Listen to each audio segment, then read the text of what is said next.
regular hotel.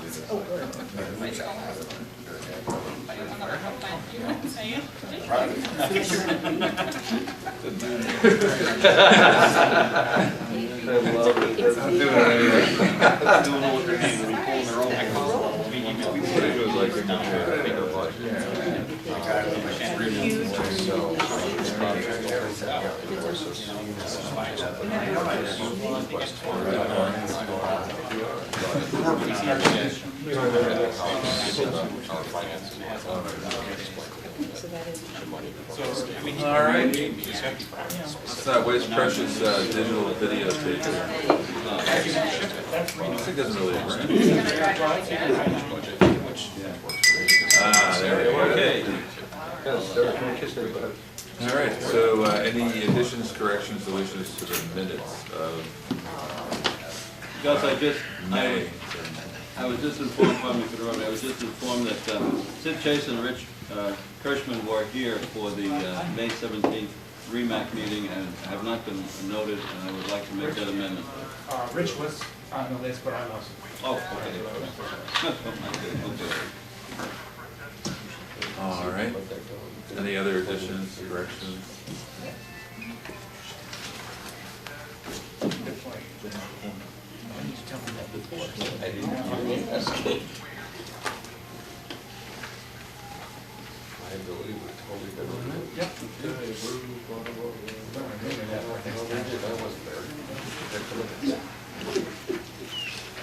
All right, hearing none, we'll go to the minutes. So, new business, medical director for Garrettsville. I have Dr. Michael Hodgman from Bassett Healthcare has agreed to become the new medical director for the Garrettsville squad, and I have the information here. Okay. All right. Know them well. Good. All right. I hope they have a lot of toxicology in Garrettsville. Dr. Hodgman's the toxicology fellowship director at Syracuse. Not really. For the residency program.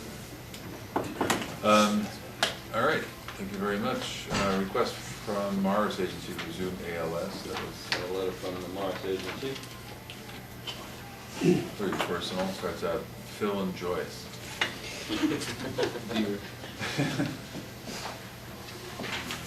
Okay. So they're remind us like what happened. They went down because they had no ALS providers, right? Now they have They lost their ALS provider. Now they have one, and they're back. And was this copied to their medical director? I don't know. I presume it was, but I do not know. Just make sure the medical director is aware of that. Right, We'll do that. all right, CMT will soon enter the e-PCR program, information only. Beth, you want to We elaborate? have sent a letter to Lee Burns notifying her that we have selected Image Trend as our EPCR vendor. It is also the vendor that is used in Chenango County, which is another one of our counties, and it is the state repository for the NEPSIS data point collections. So it's something that should be very easy to integrate using in all areas. So this is software that the state owns as They don't own it, they Contract with it. think. Oh, But it's, so they're the intermediary to where all the PCRs are being funneled for data entry for the state? correct. Right, they've constructed that bridge that accepts all the different ePCR formats. Image Trend test. So we're looking to beta test for the month of October with a select group of providers, one November and December, and then be pretty much live by January 1. Going back 5 years ago, did Image Trend exist? Were they a company 5 years ago? Yes, they were. They have a I 10-year don't know. history. They have a what? 10-year. 10 years, They've been in okay. business for 10 years. They hold the state repository kind of thing for, I know Mississippi and a few other states, so they're pretty nationwide. Right. their headquarters is in Minnesota. Right, so the state used to employ like key punchers in Binghamton, is that right?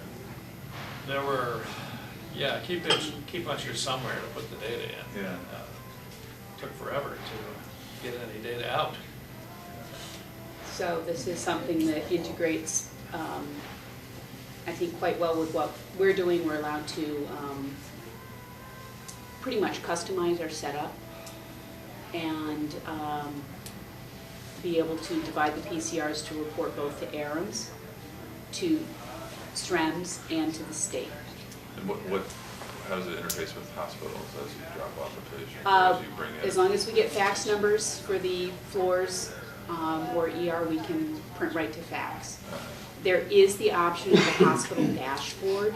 They're working on, say you've got 4 or 5 agencies with image trend, and as long as the destination hospital is for Bassett, the ER would be able to look that up on a computer. Sort of dedicated software to that purpose. Yeah, so right now they're working on, because right now they only allow 1 sign-in per hospital, and that would obviously be the ER. So to the floors and such, it would have to be a print to fax. I sent Lee an email last week. I've not heard anything with a copy of the letter that I did send to her, hard copy, on Tuesday. So, and I still have not heard anything as of this morning back in my email regarding request for permission to proceed with our EPCR You're process. not the only service. If I read the policy, it said that you have to have approval from your REMAC. It didn't say that REMAC approval was contingent on state approval. Right, but we do have to have written approval from the region and the REMAC. Okay, so you're looking for that now? Yeah. Yep. Okay, and you're not the only agency in the state with this particular product? No, as I said, the entire REMS region minus 2 agencies is using it. And they are live. The only agencies over there that chose not to use it were Coventry and Union. Right. They had SREMS had their own proprietary EPCR program, which at some point after an issue with the state, they couldn't use. So they went and checked out a number of different vendors, as did we. We did what, 5 vendors? And I also worked on their committee Right. when they first REMS. Do you have, I don't say, we couldn't take a motion to approve the use of image trend by CMT. So move seconded. Good. We will forward a letter to CMT noting that approval has been granted. Wonderful. Thank you. And, Yeah, but we're excited about the QI possibilities too. Yeah. It's so fast, you What can about study stuff quickly. What about mapping function? Do you guys have, does it have GPS? It data? can. We decided not to go with that because we have some of that with our Zoll and some of that with our Fleet Eyes. So could it be manually entered into the document as to location? It will be entered into, we will be going from our Zoll, we'll be fully integrated. It will go from the Zoll CAD to the image trend. The E-Series Zoll monitor recordings, tracings, vital signs will be pulled into the image trend, and then it'll all export to Zoll billing. So within that will be the GPS location of the scene? Yes. All right, that's in advance. Franklin Agency, resuming BLS. What were they before? They were paramedic level, then critical care level, now they're back to BLS level because they have lost all their ALS personnel. And this is just informational for us, and they just no longer have ALS personnel on board to provide that level of service. I know that they are in very close contact with the EMS office in Delaware County with Steve Hood, and they will be turning in their ALS equipment, and, as appropriate, and their medications right before October 1st. This is just information only. Unfortunately, we're not in a position to affect the outcome there, but they just don't have the personnel any longer. It's Delaware County, right? Yeah, that's Delaware County. Franklin is a very active member of the QI system in Delaware County, and they're in close touch with the Delaware County Emergency Management. All right, the next item, If I could just explain a moment about that. On the 5th of September, I got a phone call from Bob Stankus, who's the chief pharmacist at Lakeland Tor Hospital, right in Gloversville, and he said we have this terrible problem with epi preloads. The problem being that we don't have any. They're on apparently national back order. He wanted to know what advice the REMAC could give him as far as a viable substitute for the epi preloads. He said that as of that date, that was September the 5th, he had plenty of the 30 cc epi available, but none of the 1 to 10,000 preloads at all. He said that they're using the 30 cc vials in the hospital. I believe that's what they're using almost exclusively, if I remember the conversation with Bob. And he said he'd really like to hear from the REMAC as far as any kind of a viable alternative for the preloads. And I said, well, I know that a while back the REMAC discussed this, and I said I certainly will present it, put it on the agenda for today's meeting.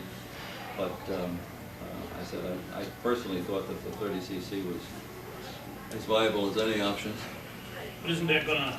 That's isn't one that to one gonna- person. That's 1 to 1,000 Yeah. 30 cc's. Isn't that gonna Mid-State present a put out an basics? advisory on this with a directory, how to convert the 1 to 1,000 to 1 to 10,000 that we might be able to find and duplicate. Well, what's that gonna do about the basics, using EpiPen? Because the curriculum for basics says EpiPen. But it That's, doesn't say he's they not still talking, got- he's Oh, not yeah, saying they- they- EpiPens, they- he's they- saying, they- EpiPens are not back ordered. The only thing that's Just back the ordered is the EpiPens. 1 to 10,000 Okay. preloads. Okay. so I very could thing that we probably use all find the that directive.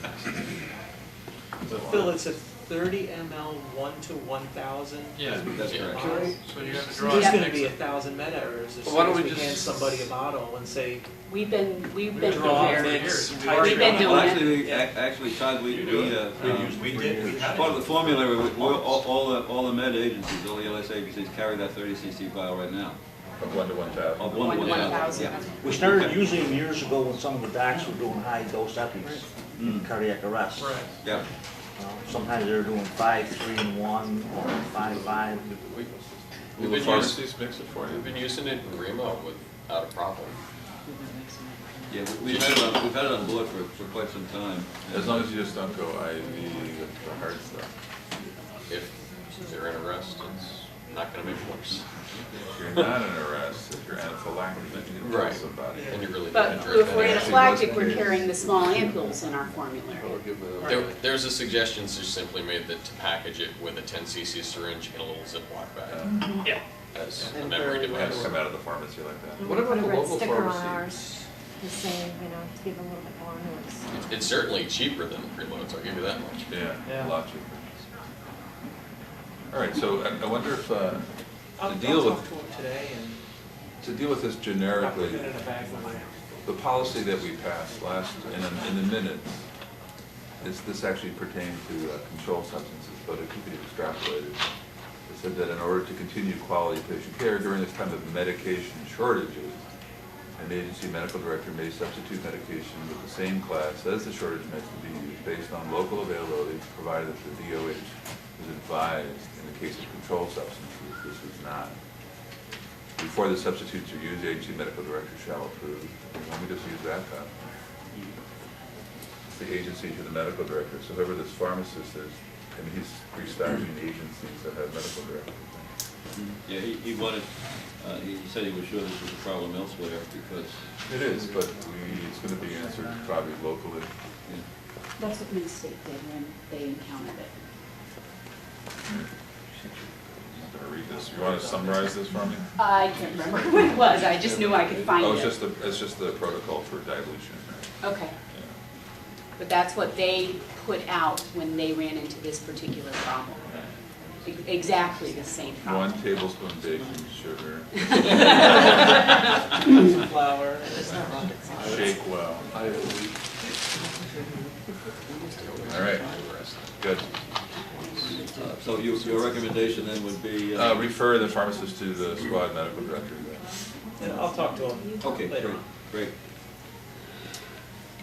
All right, any other business for the REMAC? I would like to do something with the intranasal Narcan program. We had to put that on hold over the summer due to financial difficulties with the state, which I will go into at some length during our AAREMS meeting. We finally have received payments. We received payment of our March 31st voucher on August 24th. And this is after begging, pleading, threatening, cajoling, you name it, including 2 state senators, a number of assemblymen, and most of the regions in the state. Most of the regions were left holding the bag without any money since March the 31st. In any event, they finally caught up. They paid our June 30th voucher a week before they paid the March 31st one, by the way. Now, figure that out. I can't. But as a result, we literally were down to we were down to such a low amount of funds that we couldn't buy postage stamps. But we have the intranasal Narcan program ready to go, and I'd like your permission to go ahead and coordinate with Mike Daly about it and get it started in our region. I know he's waiting to hear. He understands the problems. Remo has similar problems, not quite as severe as ours or some of the other agencies, but some of the other regions. But he understands the issue. I think it's up and running in other parts of the state, right? Apparently it is. Yeah. And actually, everything through the state is being managed by Tim Mirabile in the Remo office. So all the administration, all the training and the protocol and everything, that's all going through Tim. Tim is keeping all the statistics. Why don't I contact him then? Yeah. I'll do that and we'll get rolling on it. I have all the supplies and equipment under safe, secure storage conditions, as we say, and we're ready to go whenever we can get it. What's interesting, is it active in the Remo region? It's active in Remo and Long Island, basically. I think Rochester. Yeah, there was somebody out west. Yeah, Rochester. Yeah. Ironically, more police agencies have used it than EMS agencies. There's been very little usage of it. So police are waking them up and arresting them. There you go. Hey, say that. That's right. The quote. They're reading the Miranda. Well, you can't read their rights unless they're awake, you know. All right, sounds good. Okay, good. You don't need a formal approval, do you? No, just consensus. So it has been fairly well utilized. I mean, frequency-wise, in Remo's been a number of utilizations. There hasn't been as many as they expected. There's been very few. But it's mostly What did we police say, rather than. 10 or 20? Yeah. I think Administration, it was, something yeah, I like think it was that. around 10. Narcan is not often used in our region at all. Looking at the PCRs that come in, it's just not often used at all. I think Remo's probably a bad sample area too, because there's 700 paramedics.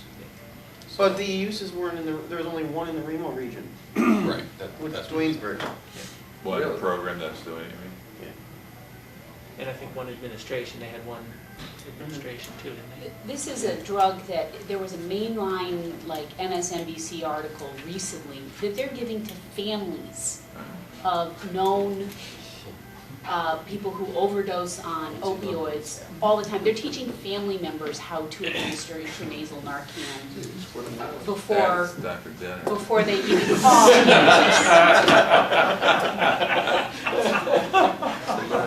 Keep the family together, it's pretty important.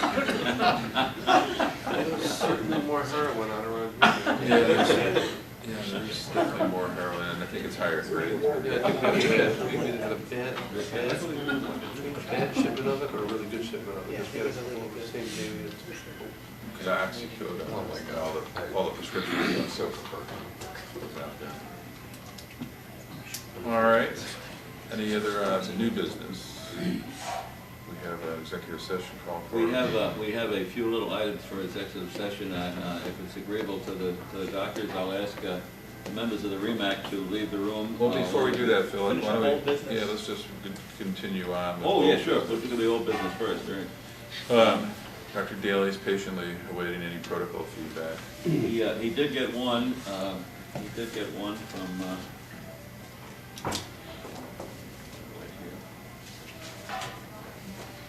From Bonnie Bergman about maybe Bonnie could discuss it about the weight-based dosages for the analgesia protocol, and he responded to that. Bonnie wrote to him about, here's a question that came from one of our medics about the pain management protocol. The dose for morphine is either 2.5 or 5 milligrams per dose. The question is, if a patient due to possible size, age, or other factors could use between 2.5 or 5 for their pain, why should a medic need to call medical control to get a titrated dose? Would it not be in the patient's best interest to have the protocol read 2.5 milligrams to 5 milligrams instead of or? And Dr. Daly wrote a rather lengthy response to it, and he said, interesting and thought-provoking question. I save these for reference when we next review protocols and share with others involved in the process, and talk a little bit about the historical background. You got that letter from him? Right, I did. Yeah, he And CC'd me on it. basically what had come up is one of our medics had given 3 milligrams instead of 2.5 and was called in on QI because it didn't match the protocol. And they felt for several reasons that it should be able to be 2.5 to 5 milligrams based on the criteria of the patient's complaints and age and weight. And the other thing is that trying to drop 2.5 versus 3 is sometimes a little bit easier in the middle of the night and in the dark and whatever circumstances, and thought that they shouldn't have been called under the carpet because of it. And so that's why I wrote the letter to get an answer, and he gave the historical data as you have there, which was pretty lengthy. It was, yeah. Yeah, that doesn't sound like a QI issue to me. I think 2.5 to 5 sounds reasonable. There isn't a lot of science to weight-based this drug in adults. Especially given, what the patient may already be taking. In children, weight-basing matters quite a bit, but in an adult, 2.5, sort of dealer's choice. Essentially, that's what Dr. Daly said here. How bad is your pain? It's 11.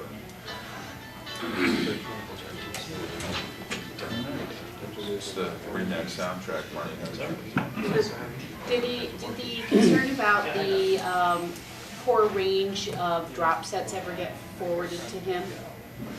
When we brought I believe the, that was quoted by a number of, from a number of angles, and he's aware of it.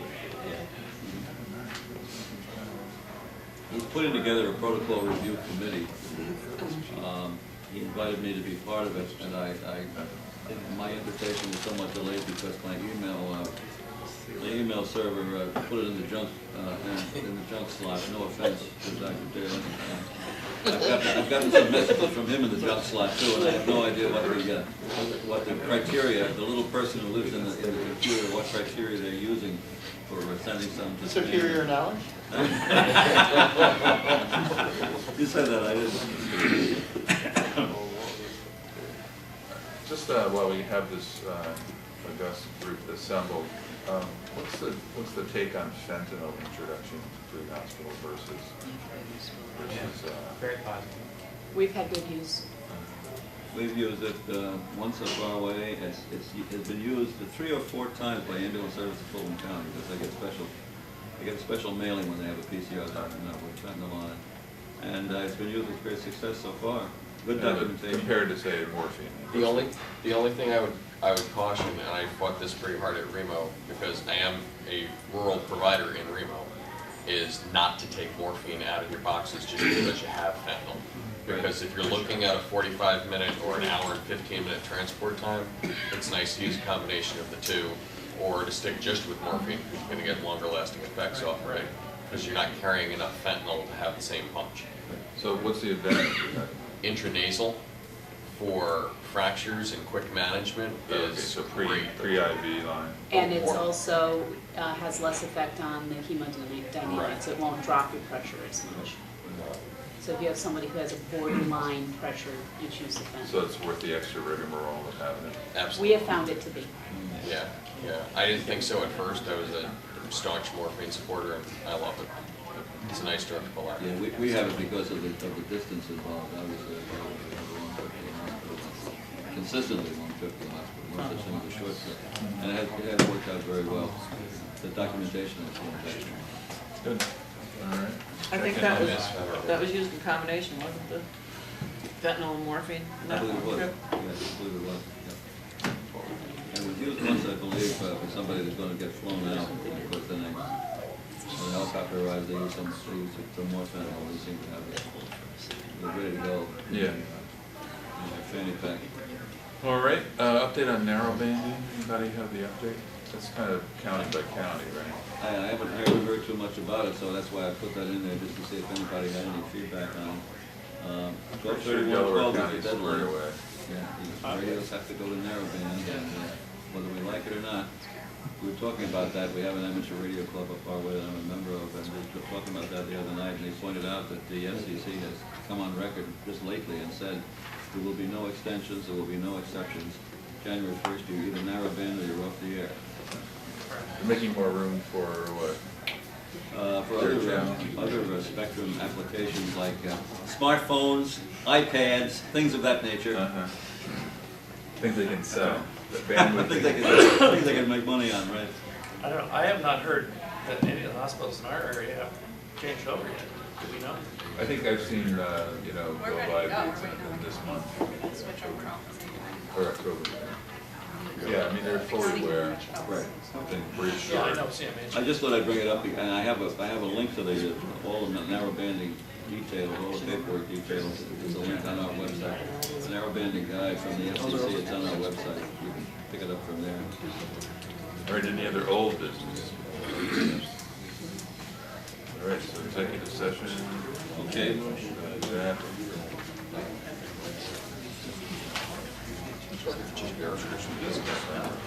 That's why the question is.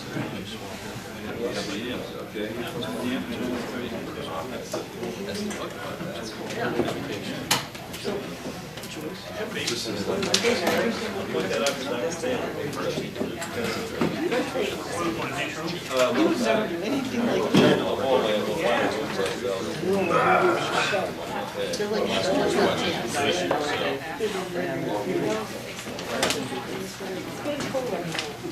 Let's talk about it while it's on. Everybody else in there trying to get ready.